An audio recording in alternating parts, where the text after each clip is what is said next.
बिस्मिल्लाहिर्रहमानिर्रहीम, अस्सलाम वालेकुम रहमतुल्लाहि व बरकातहू। आइए मुझसे हम डिस्कस कर रहे हैं FSc part 1 mathematics chapter number 1 real number and complex number के बारे में। एक्सरसाइज 1.2 तक हम सॉल्व कर चुके हैं, डिस्कस कर चुके हैं।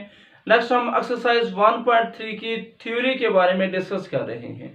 लास्ट लेक्चर में मैंने आप लोगों को कुछ डेफिनेशंस बताई थी, जिनमें से हमारे पास फर्स्ट डेफिनेशन थी 1-1 correspondence, real line, real plane, Cartesian plane. उसके साथ साथ मैंने आप लोगों को कार्टेशियन प्रोडक्ट और लास्ट पे मैंने कॉम्प्लेक्स प्लेन के बारे में बताया था। आज उन्हीं डेफिनेशन को फर्दर हम कंटिन्यू करते हैं और एक थ्योरम को भी हम डिस्कस करेंगे। नेक्स्ट हमारे पास डेफिनेशन है modulus of a complex number. तो डिफाइन करते हैं अभी modulus of a complex number क्या होता है। डेफिनेशन कुछ इसकी यूं है कि modulus of a complex number z is equal to x plus of iota y। Let कर लेते हैं भी हमारे पास x प्लस आयोटा y एक कॉम्प्लेक्स नंबर है, तो इसका जो मॉडुलस होगा उसको हम कैसे डिफाइन करते हैं। द डिस्टेंस, मॉडुलस क्या है, the distance from the origin to the point p into xy। तो मॉडुलस क्या है, ओरिजिन से लेकर पॉइंट, वो पॉइंट जो इस कॉम्प्लेक्स नंबर को रिप्रेजेंट कर रहा है, ओरिजिन से लेकर इस पॉइंट तक का जो डिस्टेंस है, it is known as modulus of the complex number. So अगर z मेरे पास x plus of iota y हो, तो इसका मॉडुलस हम z मॉड से डिनोट करते हैं और डिफाइन करते हैं z mod equal to x square plus y square square root. Modulus क्या है कि आपके पास एक कॉम्प्लेक्स नंबर है, तो ओरिजिन से लेकर उस पॉइंट तक का डिस्टेंस जो उस कॉम्प्लेक्स नंबर को रिप्रेजेंट करता है। फॉर एग्जांपल अब देखें, मेरे पास z equal to x plus of iota y एक नंबर है। मैं क्या करता हूं, लास्ट लेक्चर में मैंने आपको बताया था कॉम्प्लेक्स प्लेन में आप किसी भी नंबर को प्लेन के यूनिक पॉइंट से रिप्रेजेंट कर सकते हैं। मैं लेट करता हूं कि मेरे पास p इनटू एक्स वाई, ये जो पॉइंट है ये z equal to x plus of iota y को रिप्रेजेंट करता है। प्लेन के अंदर एक पॉइंट एक कॉम्प्लेक्स नंबर को रिप्रेजेंट कर सकता है। अब इस z का मॉड क्या होगा, z का मॉड, z को कौन रिप्रेजेंट कर रहा है, ये p। तो इस पॉइंट p का ओरिजिन से ये जो डिस्टेंस होगा, पॉइंट p का ओरिजिन से जो क्या होगा, डिस्टेंस होगा, it is known as modulus of the complex number. तो modulus of a complex number क्या है, वो पॉइंट जो एक कॉम्प्लेक्स नंबर को रिप्रेजेंट कर रहा है, उस पॉइंट का ओरिजिन से जो डिस्टेंस है, it is known as modulus of a complex number denoted by z mod. अब सवाल है कि ये z मॉड हम निकालते कैसे हैं, आता कैसे है। देखिए ये पॉइंट है, आप अगर इस पॉइंट से परपेंडिकुलर ड्रा कर लें, तो परपेंडिकुलर ड्रा करेंगे तो पहला कोऑर्डिनेट ये वाली लेंथ आपके पास x हो जाएगी और ये वाली लेंथ आपके पास y हो जाएगी। x के लॉन्ग वैल्यू को x लिखते हैं, y के लॉन्ग वैल्यू को हम y लिखते हैं। नाउ अब ये आपके पास परपेंडिकुलर अगर ड्रा किया तो ये बन गई राइट ट्रायंगल। तो राइट ट्रायंगल में ये एंगल 90 का होगा। सो राइट ट्रायंगल में आप लोग लिख सकते हैं कि ये जो वक्र होता है या हाइपोटेनस होता है, इसको फाइंड करने का अगर नाम आपने z रखा है, तो z को फाइंड करने का फॉर्मूला क्या होता है, बेस का स्क्वायर यानी x का स्क्वायर प्लस ऑफ परपेंडिकुलर का स्क्वायर, यानी वक्र का मुरब्बा बराबर होता है अमूद का मुरब्बा प्लस कायदा का मुरब्बा, उर्दू में आप कहते हैं base square plus of perpendicular square. अब ये स्क्वायर खत्म करें तो आपके पास आ जाएगा x square plus of y square square root, it is required answer. तो मॉडुलस हमारे पास क्या होता है, वो पॉइंट जो एक कॉम्प्लेक्स नंबर को रिप्रेजेंट कर रहा है, उस पॉइंट का ओरिजिन तक का जो डिस्टेंस है, it is known as modulus of a complex number and denoted by z mod. इसको आप z मॉड से डिनोट करते हैं। फॉर एग्जांपल हम एक दो क्वेश्चन यहाँ पे ले लेते हैं जिसमें हम मॉडुलस फाइंड करेंगे। फॉर एग्जांपल मेरे पास क्वेश्चन है मॉडुलस से रिलेटेड, एग्जांपल नंबर 1 है मेरी बुक की। एग्जांपल नंबर 1 में पहला सवाल है 1 मनफी आयोटा अंडर रूट 3। अब मुझे इसका मॉड निकालना है, तो z मॉड क्या आएगा, फॉर्मूले के मुताबिक z अगर आपके पास x plus of iota y हो, देन z मॉड उसका क्या होता है, x square plus of y square its square root.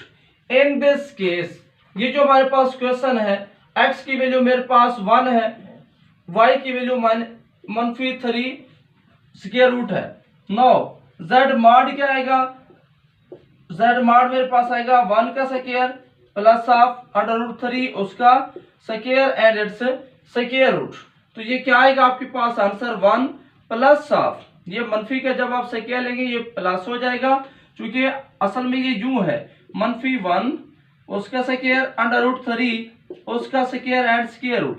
तो ये क्या आएगा 1 प्लस ऑफ 3 आ जाएगा स्क्वायर रूट। तो answer will be 4 square root which is equal to 2। So हमारे पास z मॉड आ जाएगा 2। अब यहाँ पे हमारे स्टूडेंट मिस्टेक करते हैं, गलती करते हैं। गलती क्या करते हैं, वो यहाँ पे ये स्क्वायर से स्क्वायर रूट कैंसिल करके लिख देते हैं 1 - 3 और आंसर में लिख देते हैं भी -2 हमारा जवाब है। तो ये क्वेश्चन आपका गलत हो जाता है। याद रख लें, पहले स्क्वायर लेना है, बाद में ये आपने यानी कैंसिल करना है। तो डायरेक्टली ये नहीं कि हाँ बिल्कुल ठीक है आपकी बात, 3 की जजर और मुरब्बा कैंसिल हो जाएगा, बाकी ये मनफी ये अलग बात है, इसका स्क्वायर लेकर फिर आप इसको सॉल्व करेंगे। और दूसरी मिस्टेक ये करते हैं हमारे स्टूडेंट के जब आप मॉड ले रहे होते हैं तो वो अयोटा भी साथ यहाँ पे लिख देते हैं। यानी जब उनसे कहा जाए z मॉड फाइंड करें तो वो क्या लिखते हैं, वो लिखते हैं भी 1 का square plus of -3 square root iota उसका स्क्वायर एंड स्क्वायर रूट। तो यूं उनका क्वेश्चन गलत हो जाता है। बस ये बात याद रखिएगा कि आप इसके पार्ट का स्क्वायर तो लेते हैं लेकिन इट सेल्फ नंबर का स्क्वायर नहीं लेते, यानी अयोटा इसमें नहीं आता, पार्ट का जस्ट आप लेते हैं। ओके, तो किसी भी कॉम्प्लेक्स नंबर का मॉड लेना है, मॉडुलस लेना है, बड़ा सिंपल सी डेफिनेशन है कि आप उसमें से उनके पार्ट्स का स्केल आके स्क्वायर रूट लें तो आंसर आ जाएगा। सिमिलरली नेक्स्ट आपके पास है 3। अब 3 का मुझे मॉड लेना है, तो इनफैक्ट ये मेरे पास कॉम्प्लेक्स नंबर है 3 प्लस ऑफ 0 अयोटा की फॉर्म में। दिस इंप्लाई z मॉड क्या आएगा आपके पास, रियल का स्क्वायर प्लस ऑफ इमेजिनरी का स्क्वायर एंड स्क्वायर रूट। तो ये वापस वही 3 आ जाएगा। बस याद रखें ये रियल नंबर था, तो रियल नंबर का मॉडुलस वही नंबर होता है, यानी रियल नंबर अपने आप का मॉडुलस होता है, सेल्फ मॉडुलस है और सेल्फ कॉन्जुगेट होता है। ओके, सिमिलरली नेक्स्ट आपके पास क्वेश्चन है 5 अयोटा। अब ये इमेजिनरी नंबर है आपके पास 5 अयोटा, तो इसका हमने मॉडुलस लेना है, तो क्या आएगा which is equal to in fact ये 0 प्लस ऑफ -5 अयोटा या 0 -5 अयोटा, ये इस फॉर्म में है। तो z मॉड क्या आएगा, z मॉड मेरे पास आएगा रियल का square plus of imaginary part का स्क्वायर। तो क्या आएगा आंसर विल बी 5। तो जब आप स्क्वायर लेंगे तो ये बनेगा 25 का स्क्वायर रूट वापस 5 आ जाएगा। सो हमारे पास आंसर क्या आ गया है इसका 5। बस याद रख लें अगर प्योर कॉम्प्लेक्स नंबर हो 2 अयोटा है, 3 अयोटा है, -3 अयोटा है, 4 अयोटा है, प्योर कॉम्प्लेक्स नंबर हो तो उसका जो मॉडुलस होगा वही अयोटे वाला अयोटे का कोफिशिएंट होगा, यानी रियल नंबर ही उसका मॉडुलस बनेगा और होगा हमेशा पॉजिटिव। ये नहीं कि -3 है तो इसका मॉड -3 आएगा, नहीं, बल्कि इसका आंसर प्लस का 3 आएगा। कोई आपसे पूछता है भी 6 अयोटे का मॉड क्या होगा, आप बोलेंगे भी 6 है। कोई पूछता है भी -6 का क्या होगा, तब भी आप बोलेंगे 6 है। तो ये दो रिजल्ट मैंने आप लोगों को बताया। नंबर 1 रियल का, तो रियल में मैंने आपको क्या बताया, रियल में मैंने आपको बताया कि अगर आपके पास नंबर रियल हो तो उसका मॉडुलस भी वापस वही नंबर आएगा, यानी real number is self modulus. But याद रखें आंसर पॉजिटिव होगा, यानी अगर कोई आपसे पूछ लेता है भी -5 का मॉड बताओ तो आप ये नहीं कहेंगे कि इसका मॉड -5 है, बल्कि इसका +5 आएगा। तो ये था हमारा फर्स्ट टॉपिक मॉडुलस। इससे रिलेटेड लास्ट एग्जांपल है 3 प्लस ऑफ 4 अयोटा, सिंपल सा काम है। तो अब इसमें मॉडुलस आप लेंगे तो क्या आएगा, रियल पार्ट का square plus of imaginary part का square which is equal to ये 25 बनेगा और इसका आंसर 5 आ जाएगा। तो मॉडुलस हमेशा रियल और पॉजिटिव नंबर है, ये कभी भी नेगेटिव या इमेजिनरी नहीं आता। ओके, नेक्स्ट हमारे पास डेफिनेशन है conjugate of a complex number. तो कॉन्जुगेट क्या होता है? 2 number a plus of B iota a मनफी बी आयोटा, ये दो कॉम्प्लेक्स नंबर है, are said to be conjugate. ये हमारे पास कॉन्जुगेट कॉम्प्लेक्स कहलाते हैं। Which have the same real parts, इनके वो नंबर्स, दो कॉम्प्लेक्स नंबर जिनके रियल पार्ट्स सेम हो, यानी यहाँ पे भी a है, यहाँ पे भी a है, and whose imaginary parts differ in sign, और जिनके इमेजिनरी पार्ट अलामत के लिहाज से मुख्तलिफ हूं, यहाँ पे प्लस है, यहाँ पे माइनस है, only are called conjugate of each other. ये कॉम्प्लेक्स नंबर एक दूसरे के कॉन्जुगेट कहलाते हैं। 2 complex numbers a plus of b iota a मनफी b iota which have the same real parts but differ in sign of imaginary part, जिनके imaginary part में अलामत का फर्क हो, इनको बोला जाता है कॉन्जुगेट कॉम्प्लेक्स नंबर्स। अब हमारे पास ये कॉन्जुगेट हम पहले भी डिफाइन कर चुके हैं। मनफी 2 मनफी 3 अयोटा है, इसका कॉन्जुगेट क्या आएगा? तो आपने अयोटे वाली जो रकम है उसकी अलामत चेंज करनी है, रियल को आपने कुछ नहीं कहना।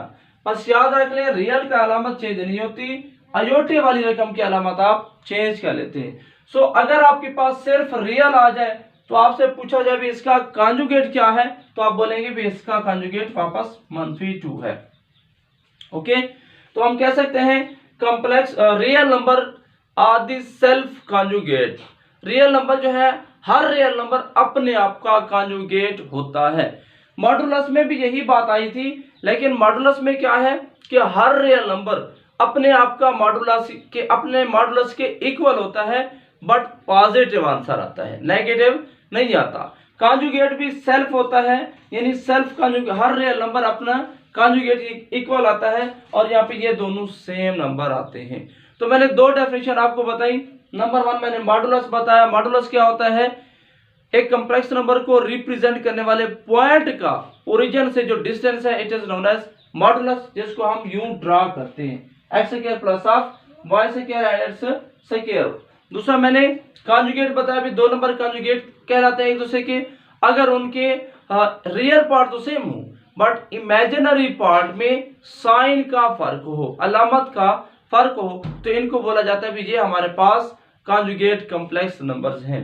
ओके, तो इन्हीं दो टॉपिक से रिलेटेड हमारे पास एक थ्योरम है, इस थ्योरम को फर्दर हम डिस्कस करते हैं। थ्योरम हमारा कॉन्जुगेट और साथ साथ हमारा मॉडुलस दोनों टॉपिक को कवर करता है।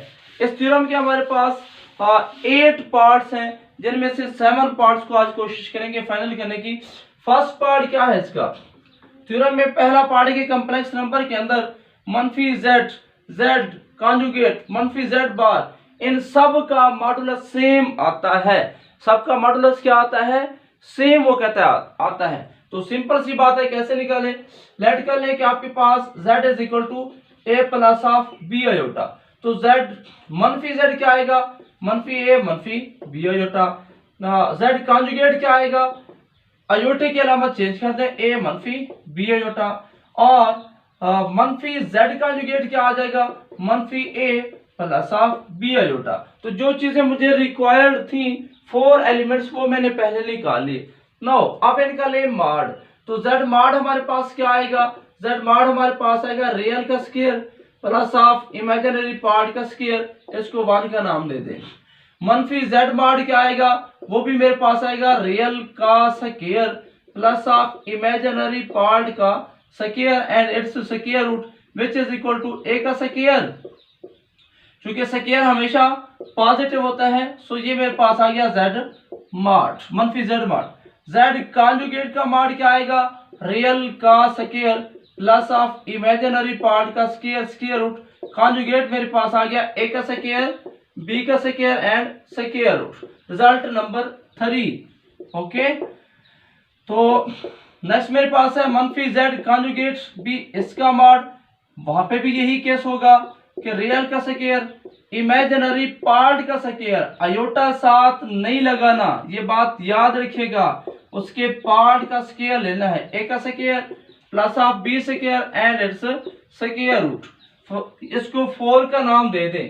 तो अगर इन रिजल्ट्स पे आप गौर करें 1 2 3 एंड 4 हुई है तो हमें रिजल्ट मिल जाता है कौन सा, z का मॉड मनफी z का मॉड, z कॉन्जुगेट का मॉड और मनफी z कॉन्जुगेट का मॉड, ये सारे के सारे आपस में इक्वल है और इन सब का मॉड हमारे पास है a square plus of B square and it's square root. तो यहाँ पे हमारा थ्योरम का पहला पार्ट तो हुआ फाइनल, बेस पे कोई हर्ज नहीं है। मॉडुलस हमेशा सब के सेम आते हैं, यानी जो कि हमेशा पॉजिटिव रियल नंबर ही बनेंगे। सेकंड पार्ट की तरफ आ जाए, बड़ा सिंपल सा पार्ट है सेकंड, वो कहता है कि z double conjugate equal to z के। आप इसको प्रूव कर लेते हैं, लेट कर लेते हैं भी z हमारे पास है a plus of B iota. Now अब z कॉन्जुगेट क्या आएगा, तो आपने अयोटे वाली रकम की अलामत चेंज कर देनी है a मनफी बी अयोटा, फिर से इसका कॉन्जुगेट लें। तो रियल को तो आपने कुछ नहीं कहना, इमेजिनरी की अलामत चेंज करनी है विच इज इक्वल टू वापस z। तो ये वापस हमारे पास किसके इक्वल आ रहा है, z के इक्वल आ गया। तो ये रिजल्ट भी हमारा होल्ड करता है। अब आ जाए जरा तीसरे रिजल्ट के बारे में। थर्ड रिजल्ट हमारा क्या है, z conjugate equal to z mod का square, z conjugate equal to mod का स्क्वायर। सिंपल सा काम है ये भी, लेट कर ले z is equal to a plus of b iota. तो z कॉन्जुगेट क्या आएगा, z कॉन्जुगेट आपके पास अयोटे वाली रकम की अलामत चेंज कर दें, कॉन्जुगेट आ गया। नो अब आप क्या करें, z और कॉन्जुगेट को मल्टीप्लाई करें, a plus of b iota into a minus b iota. ये प्लस और माइनस है तो आप फर्स्ट का भी स्क्वायर लिखेंगे, माइनस लेकर सेकंड का भी स्क्वायर लिखेंगे, which is equal to a का स्क्वायर मनफी b का स्क्वायर अयोटे का स्क्वायर, a का स्क्वायर अयोटा स्क्वायर मनफी 1 होता है। वैल्यू पुट कर दें, which is equal to a का स्क्वायर प्लस ऑफ b का स्क्वायर। सो मेरे पास रिजल्ट ये आया, z conjugate equal to a का स्क्वायर प्लस ऑफ b का स्क्वायर 1 का नाम दे दे। नो अब आप z मॉड जरा निकालें। z मॉड क्या होता है, यानी z अगर a plus of b iota है तो मॉडुलस आएगा रियल का स्क्वायर प्लस ऑफ इमेजिनरी का square and it's square root. z mod का अगर आप स्क्वायर लेंगे तो यहाँ से स्क्वायर रूट हमारा कैंसिल हो जाएगा, 2 का नाम दे दें। From 1 and 2 it can be easily verified that, हम आसानी से बोल सकते हैं भी ये a square plus b square, ये भी a square plus b square plus z conjugate equal to किसके होगा भाई, z मॉड के स्क्वायर के। तो यहाँ पे हमारा ये तीसरा रिजल्ट भी होल्ड करता है। अब आते हैं जरा 4 रिजल्ट के बारे में। 4 रिजल्ट हमें क्या बोलता है, 4 रिजल्ट हमें कहता है भी z1 plus z2 conjugate equal to z1 conjugate plus z2 conjugate. वो कहता है कि अगर आप यूं करें, दो कॉम्प्लेक्स नंबर को ऐड करें बाद में कॉन्जुगेट लें, या यूं करें कि पहले कॉन्जुगेट ले लें बाद में ऐड करें, आंसर पे कोई फर्क नहीं पड़ता। तो हम प्रूफ कर लेते हैं इस बात को, क्या वाकई भी ये रिजल्ट होल्ड करता है या नहीं, जरा चेक कर लेते हैं।